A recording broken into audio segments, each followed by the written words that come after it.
If you're listening to this, maybe you've also felt like something's wrong with you.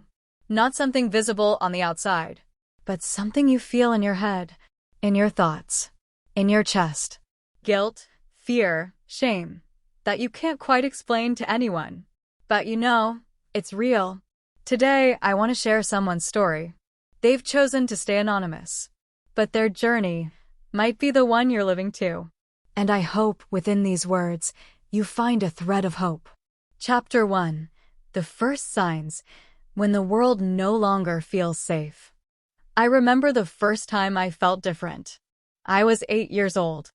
I refused to touch the doorknob at my grandmother's house. I felt like it was contaminated, but not just dirty. It felt like poison. Like something that, if I touched it, would bring disaster.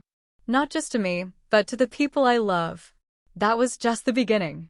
By age 10, I had developed a compulsion to repeat my prayers. Not because I was devout, but because I was scared. If my prayer wasn't perfect, I feared that God would punish my family. I repeated the same prayer 7 times. Then 9. I cried quietly in my room, but the fear never left. My parents said I was an overthinker. They weren't wrong. But they also didn't know that my thoughts didn't just keep me busy. They imprisoned me. Every time I entered the bathroom, I had to wash my hands until the water nearly burned my skin. If I didn't, I felt cursed. And every time I arranged my school books, I had to check the order again and again, terrified something bad would happen if I didn't. It wasn't about being clean or tidy. It was about survival. Chapter 2. Intrusive Thoughts When Your Mind Turns Against You. This is the hardest part to explain, and the part that made me feel the most alone. But I want to be honest. I had thoughts, horrible thoughts. Disgusting, violent, blasphemous. Thoughts of hurting people. Thoughts of disrespecting everything I believed in. Every time one showed up, I felt like a monster. Sometimes I was afraid to be around sharp objects. Not because I wanted to hurt anyone, but because I was terrified I might lose control. Even though I never wanted to act on any of it, my mind kept betraying me. I would shower in tears, begging for forgiveness for things I hadn't done. Because I believed I was evil. I was broken. I didn't know back then that these were intrusive thoughts, that they were part of OCD, and that I wasn't alone. Chapter 3. Hiding the Invisible Wounds. As I entered my teenage years, I became an expert at hiding it. I laughed at school, joined clubs, had conversations like everyone else. But every night, I returned to the prison of my mind. I had rituals, special ways of washing my hands, certain steps to enter my room, numbers I had to avoid, rechecking everything before bed for hours. Life felt like constant survival, surviving my own fears, surviving my own thoughts. But the hardest part? I felt like I had to keep it all secret. Because who could understand the fear of going to heaven because your prayer wasn't perfect? Who could understand the guilt of merely having a thought? One night, I tried writing everything in a notebook. But after 1 page, I tore it out and burned it. I was too afraid someone might read it and think I was a monster. Chapter 4. The Breaking Point. College was the lowest point. Without parents or teachers to keep me functioning, I was left alone, with my mind. I spent up to 4 hours a day on hygiene rituals. I bathed until my skin was raw. I couldn't eat in public. I couldn't write assignments because I was terrified of making moral mistakes. I couldn't sleep without checking doors and windows repeatedly. Eventually, I started avoiding people, ignoring messages, missing classes. My world shrank. I moved within a prison built of fear. Days became empty. I lost weight, energy, and the most painful thing of all, I lost hope. I dropped out, technically for health reasons, but emotionally I had surrendered. Chapter 5. The Turning Point. I used to think OCD was just about being neat or clean, but one night I stumbled on a TED Talk about OCD, and it changed everything. For the first time, I heard someone say, having bad thoughts doesn't mean you are a bad person. And I cried, a deep cry, the kind that says, I'm not crazy. I'm not alone. The next day, I scheduled my first session with a psychologist. It took immense courage to step into that room. But there, I finally heard the diagnosis, OCD, Obsessive Compulsive Disorder. And for the first time, I thought, maybe this wasn't my fault. Chapter 6. Therapy, a long, non-linear road. Therapy wasn't easy. It was more terrifying than my rituals. Because to heal, I had to face my fears directly. I had to sit with the uncertainty I'd spent years trying to escape.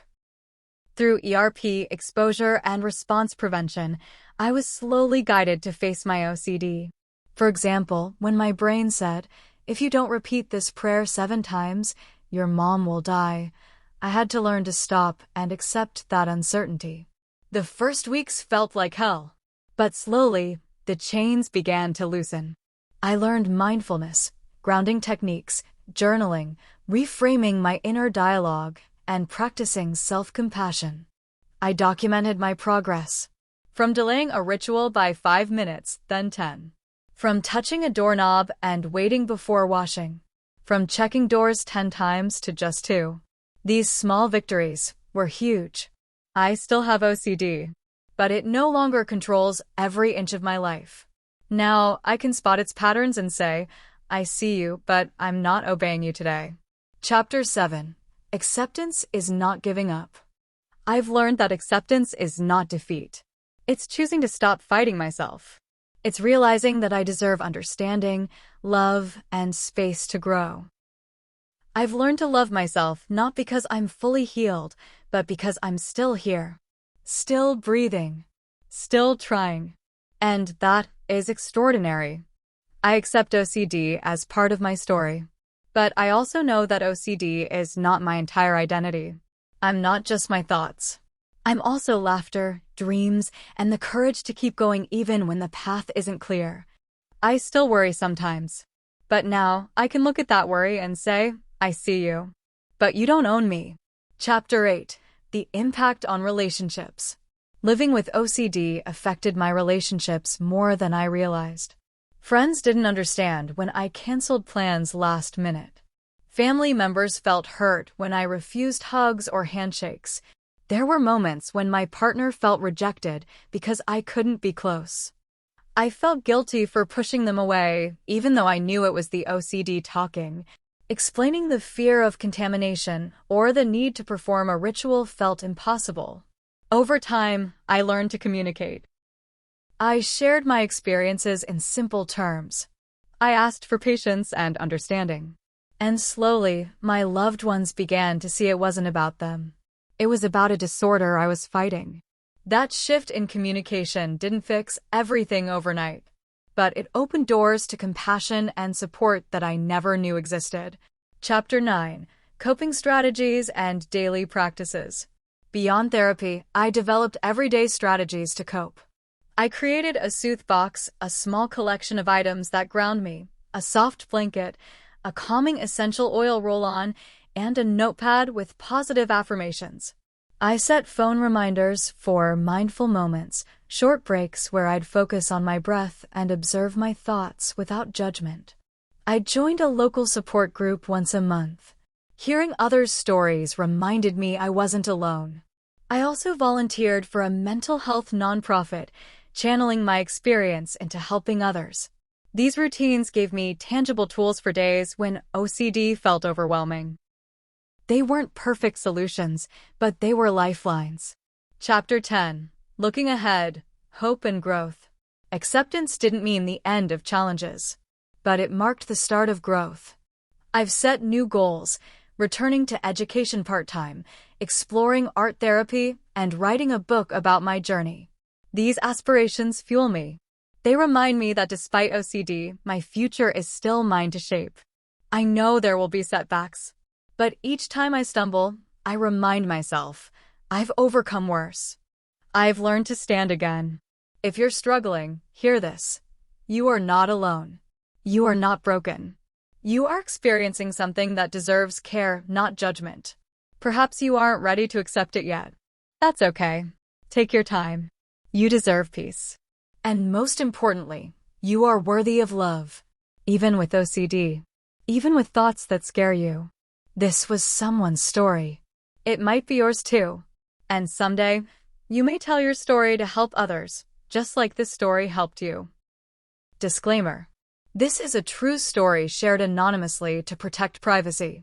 Please remember, every OCD experience is different. This video is not a substitute for professional diagnosis or therapy. If you experience similar symptoms, seek support from a licensed mental health professional.